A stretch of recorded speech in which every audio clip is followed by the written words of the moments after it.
Ritorna dopo 2 anni di fermo per il Covid-19, i riti pasquali della Settimana Santa. Nella giornata di ieri tanta la folla presente alla manifestazione, sia per quelli della mattinata che per quelli della sera.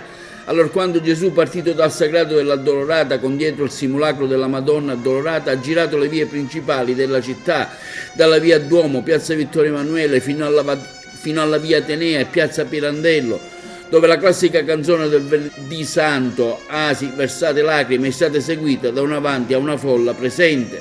Quindi l'omelia del Vescovo Don Damiano, che ha dato la benedizione ai presenti. Oggi, sabato santo, giornata di riflessione per i cristiani, che rappresenta il giorno della meditazione, della penitenza. L'oscurità nelle chiese è totale, non vi sono celebrazioni liturgiche né sante messe. Infatti oggi è l'unico giorno dell'anno che non si può ricevere la comunione, tranne nel caso di viatico per gli ammalati gravi. Dalle 17 in poi la preghiera in attesa della resurrezione, animato dal coro Pentagramma a colori. Quindi alle ore 23 la celebrazione della resurrezione presieduta da Don Damiano. La domenica di Pasqua vedrà la celebrazione della messa a Sant'Alfonso alle ore 30, quindi in cattedrale, e l'altra alle ore 20. Sia benedetto il nome del Signore. Il nostro aiuto è nel nome del Signore.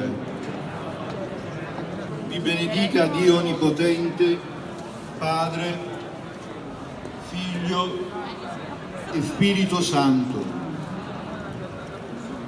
Benediciamo il Signore.